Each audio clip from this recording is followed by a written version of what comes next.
India market invest মাইন্ডসেটে আপনাদের স্বাগত। যা চ্যানেল নতুন এসেছেন তাদের হলো প্লিজ চ্যানেলটাকে সাবস্ক্রাইব করবেন, লাইক করবেন, বেল আইকনটা প্রেস করবেন, তার সাথে অল বাটনটা প্রেস করবেন। নোটিফিকেশনটা কিন্তু সঙ্গে সঙ্গে আপনাদের কাছে গিয়ে পৌঁছাবে। স্যার, টাটা পাওয়ার এই কোম্পানিটা কিন্তু প্রায় নিউজে উঠে আসছে এবং একের পর এক কিন্তু নিউজও পাওয়া যাচ্ছে। এখন আজকের দিনে দেখলে দেখা যাবে কোম্পানিটা কিন্তু 0.71% একটা আফসাইড মুভমেন্ট দেখিয়েছে। তো এই কোম্পানিটা কী নিউজ পাওয়া যাচ্ছে চলুন অ্যাট ফার্স্ট সেটা দেখে নিই। স্যার, প্রথমে দেখে নিই, এটা কিন্তু আজকের নিউজ, 12ই আগস্ট। তো স্যার নিউজটা কি? নিউজটা হচ্ছে যে Tata Power targeting 50% of revenue from consumer focuses business by 2030। অর্থাৎ কোম্পানি বিজনেসটা কিন্তু ডাইভার্সিফাইড করছে এবং বলছে কি টার্গেট রেখেছে 50% বিজনেস কোথা থেকে নেবে, কনজিউমার ফোকাস থেকে নেবে, অর্থাৎ কনজিউমার থেকে নেবে। টার্গেট রেখেছে 2030-এর মধ্যে। এটা কে বলছে? এটা কিন্তু এমডি বলছে তার ইন্টারভিউতে। স্যার, এখানে যে কনজিউমার ফোকাস বিজনেস কথা বলা হচ্ছে, তো সেই বিজনেসটা কীরকম দেখুন স্যার। এই যে সোলার রুফটপ বা ইলেকট্রিক ভেহিকেলসের ইভি চার্জিং স্টেশন, এগুলোকে কিন্তু ফোকাস করা হচ্ছে, কারণ এগুলো ডিরেক্ট কনজিউমারের কাছ থেকে কিন্তু কোম্পানির প্রফিট হবে। তো স্যার সেই জায়গায় দাঁড়িয়ে স্যার এই বিজনেসটা এভারগ্রিন বিজনেস, যেখানে কোম্পানি লক্ষ্যমাত্রা রেখেছে যে 50% বিজনেস কিন্তু সেখানে শিফট করা হবে। যেখানে কোম্পানির বিজনেসের বলছে 90% বিজনেস B2B, অর্থাৎ বিজনেস টু বিজনেস। এখন 10% বিজনেস অনলি ফর B2C, অর্থাৎ বিজনেস টু কনজিউমার। সেটা কিন্তু 2030-এর মধ্যে 50% হতে চলেছে। তো সেই জায়গায় দাঁড়িয়ে স্যার বিজনেস মডেলটা কিন্তু পুরো চেঞ্জ হতে চলেছে এবং কোম্পানির ইনকাম বলুন, রেভিনিউ বলুন, সব কিন্তু বাড়তে চলেছে। এটা বলছে কে? এটা কিন্তু বলছে যে এমডি সে। স্যার, এই যে কোম্পানিটা নিয়ে আলোচনা করছি না, এই কোম্পানিটা কিন্তু বিজনেস কীরকম করে দেখুন। পুরোনো বিজনেস তো রয়েছে, যেখানে কোম্পানি কী করতে চলেছে, কোম্পানি হচ্ছে হচ্ছে পাওয়ার জেনারেশন, ট্রান্সমিশন, ডিস্ট্রিবিউশনের কাজ করতো, যেখানে কোম্পানির বিজনেস আগেই করতো। এখন কোম্পানির বিজনেস রিনিউয়েবল এনার্জি নিয়ে কাজ করছে। তো বেস্ট প্লেয়ার বলতে পারে রিনিউয়েবল এনার্জি, তার পাশাপাশি কোম্পানি সোলার রুফটপ নিয়ে কাজ করছে, যেখানে ইন্ডিভিজুয়ালি কোনো বাড়িতে বা কোনো বিল্ডিংয়ে তারা সোলার রুফটপের কাজ করছে, অর্থাৎ B2C। যেখানে ইলেকট্রিক ভেহিকেলস ডাইরেক্ট কনজিউমারকে দিচ্ছে, আপনি ইলেকট্রিক ভেহিকেলস নিয়ে যাচ্ছেন, চার্জিং দিচ্ছেন, তো সেইখানে কাজ করছে। তো সেই জায়গায় থেকে স্যার এখন যে বিজনেস না, সেটা কিন্তু ডাইভার্সিফাইড বিজনেস। তো কোম্পানি তার হাই থেকে অনেকটা নিচে আছে। রিসেন্টলি কোম্পানি 471 হাই মেরেছিল এবং সেখান থেকে কিছুটা নিচে এসছে। তো এই কোম্পানিটা কিন্তু আপনি চিন্তাভাবনা করতে পারেন লং টার্ম ইনভেস্টমেন্টের জন্য, যেখানে আমি সবসময় বলি কোম্পানির বিজনেস দেখুন আর ম্যানেজমেন্ট কী বলছে সেটা ভাবুন। তো স্যার যদি আপনার মনে হয় যে কোম্পানি যা বিজনেস করছে সেই বিজনেসের গ্রোথ আছে, তাহলে এই কোম্পানি নিয়ে কিন্তু আপনি চিন্তাভাবনা করতে পারেন। স্যার, আমরা যা ব্যাটারি দেখলে দেখা যাবে, দেখুন আজকের দিনে 7%-এর উপরে একটা আপসাইড মুভমেন্ট এখনও দেখা যায়। কোনো এক সময় কোম্পানি কিন্তু 8%-এর উপরে চলে গেছিলো। দেখুন স্যার, লাস্ট এক বছরে দেখলে দেখা যাবে কোম্পানিটা কিন্তু লাস্ট এক বছরে 162% রিটার্ন দিয়েছে। আমি যদি কোম্পানিটার 5 বছর রিটার্ন দেখলে দেখা যাবে 160%, যেখানে কোম্পানি দৌড়েছে কিন্তু লাস্ট 1 থেকে 2 বছরের মধ্যে বা 1.5 বছরের মধ্যে। তার পাশাপাশি আমরা যদি ম্যাক্সিমাম চার্ট প্যাটার্ন দেখি, তাহলে দেখলে দেখা যাবে কোম্পানিটা 11,875%, যেখানে কোম্পানিটা কিন্তু অনেকটা টাইম ধরে কনসোলিডেট করছিল, বা বলতে পারেন বিজনেসে তেমন দম ছিল না। এখন হঠাৎ করে কোম্পানি কেন দৌড়চ্ছে? দৌড়ানোর পিছনে কারণ হচ্ছে ইলেকট্রিক ভেহিকেলসের যে ব্যাটারি, সেটা অর্থাৎ এই কোম্পানিটা ব্যাটারি ম্যানুফ্যাকচারিং করে এবং যে ব্যাটারিটা তৈরি করে সেটা হচ্ছে লিথিয়াম ব্যাটারি, যেটা কিন্তু ইলেকট্রিক ভেহিকেলসের হার্ট। তার জন্যে কিন্তু ব্যাটারি কোম্পানিগুলো দৌড়াচ্ছে।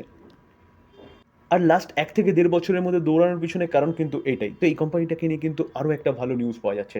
চলুন কী নিউজ পাওয়া যাচ্ছে সেটা একটু দেখি। দেখুন স্যার, এই যে নিউজটা, এই নিউজটাও কিন্তু আজকের নিউজ, 12ই আগস্ট।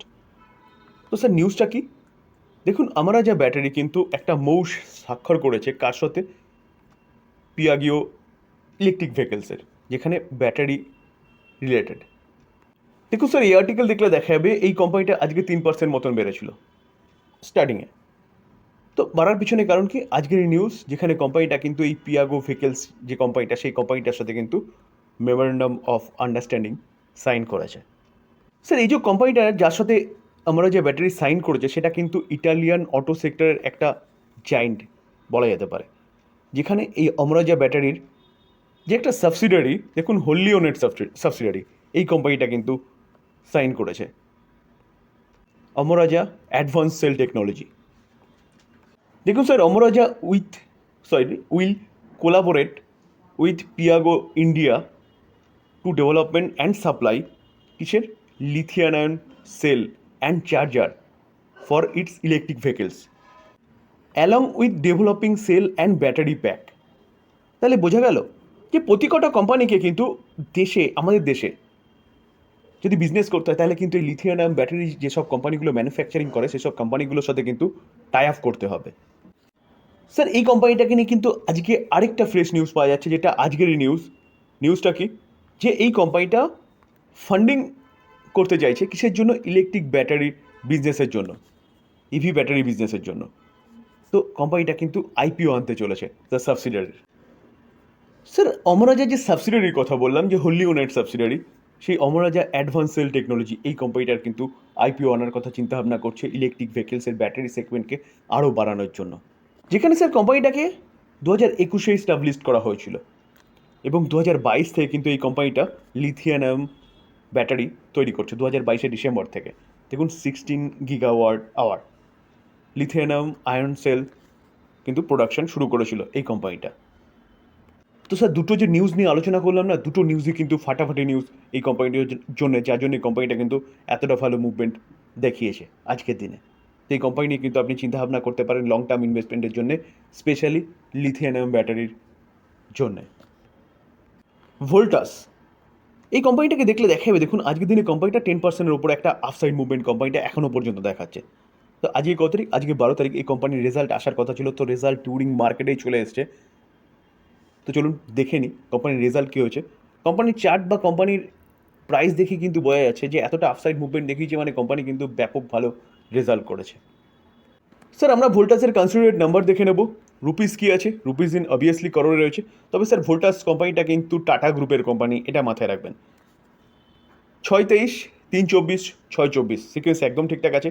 আমরা যদি কোম্পানির ইনকাম দেখলে দেখা যাবে টোটাল ইনকাম কি বলছে, এক বছরে 3429, আগের কোয়ার্টারে 4257, এই কোয়ার্টারে 5000। তো ইয়ারলি এবং কোয়ার্টারলি কোম্পানির যে ইনকাম সেটা কিন্তু বেড়েছে। তো স্যার এবার আমরা কি দেখব, এবার হচ্ছে টোটাল এক্সপেন্সেস। তো টোটাল এক্সপেন্সেস দেখলে দেখা যাবে কোম্পানিটা এক বছর আগে 3195, 4044, 4520। তো যেরকমভাবে কোম্পানির ইনকাম বেড়েছে সেরকমভাবে কোম্পানির খরচাও কিন্তু ইয়ারলি কোয়ার্টারলি বেড়েছে। তো ইনকাম মাইনাস এক্সপেন্সেস করলে পরে অপারেটিং প্রফিট পাওয়া যায়। তো দেখলে দেখা যাবে কোম্পানি এক বছর আগে 233, আগের কোয়ার্টারে 212, এই কোয়ার্টারে 480। তো অপারেটিং প্রফিট ইয়ারলি কোয়ার্টারলি কিন্তু বেড়েছে। এবার আমরা কি দেখব, এবার হচ্ছে নেট প্রফিট। তো স্যার নেট প্রফিটটা কখন হয়, ট্যাক্স ও অ্যাডজাস্টমেন্ট সব কিছু বাদ দিয়ে। তো সেটা দেখলে দেখা যাবে, দেখুন এক বছর আগে কোম্পানি অনলি ফর 129, আগের কোয়ার্টারে 110, এই কোয়ার্টারে 335। তো এইখানে হঠাৎ করে এতটা বেড়ে গেল কেন, অপারেটিং প্রফিট যেখানে আমরা দেখছিলাম এই সামান্য বেড়েছে।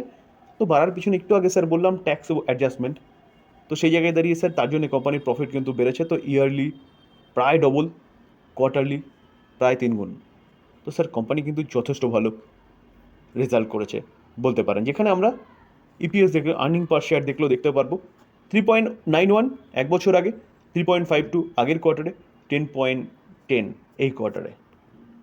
তো স্যার ভালো কোম্পানি, টাটা গ্রুপের কোম্পানি। কোম্পানিটা কিন্তু বলতে পারেন ইলেকট্রিক গুডস প্রোভাইড করে, এসি, ফ্রিজ। তো সেই জায়গায় দাঁড়িয়ে স্যার এই সময়টা কিন্তু সামার সিজন ছিল, পিক সিজন ছিল, যার জন্য কোম্পানি এত ভালো রেজাল্ট করেছে। তো এই কোম্পানিটা আপনি লং টার্মের জন্য চিন্তাভাবনা করতে পারেন। যেখানে কোম্পানি যদি এক বছরের চার্ট দেখি 91%, আমরা যদি 5 বছর দেখলে দেখা যাবে দেখুন 163%। আমি যদি কোম্পানিটার ম্যাক্সিমাম চার্ট প্যাটার্ন দেখলে দেখা যাবে 17,670%। তো লেফট থেকে রাইটে ওপরেই গেছে কোম্পানিটা। তো সেই জায়গায় দাঁড়িয়ে স্যার এই কোম্পানি নিয়ে কিন্তু আপনি চিন্তাভাবনা করতে পারেন লং টার্ম ইনভেস্টমেন্টের জন্য। স্যার অ্যাস্ট্রাল পাইপিং সেক্টরের কিন্তু একটা দিগ্গজ কোম্পানি বলতে পারেন, যে কোম্পানিটাকে আজকের দিনে দেখলে দেখা যাবে দেখুন প্রায় 5%-এর কাছাকাছি কিন্তু একটা ডাউন সাইড মুভমেন্ট দেখাচ্ছে। স্যার কোম্পানিটা যেখান থেকে ওপেন হয়েছে সেখান থেকে কন্টিনিউয়াসলি নিচে এসছে, এখন কিছুটা রিকভারি দেখা গেছে কোম্পানির মধ্যে। কারণ হচ্ছে কোম্পানির রেজাল্ট। কোম্পানির রেজাল্ট দেখলে দেখাবে দেখুন জুন কোয়ার্টারে 1384, আগের কোয়ার্টারে 1625, কোয়ার্টারলি কিন্তু কোম্পানির ইনকাম করেছে। তো এক বছর আগে দেখলে দেখা যায় 1283, তো 1283টা 1384 হয়েছে। তো স্যার ইয়ারলি সামান্য জাম্প করেছে। তো সেই অনুযায়ী খরচাও কিন্তু কমেছে কোয়ার্টারলি 1334 থেকে 1159, এবং এক বছর আগে দেখলে দেখা যাবে কত ছিল 1082। তো খরচা কমেছে।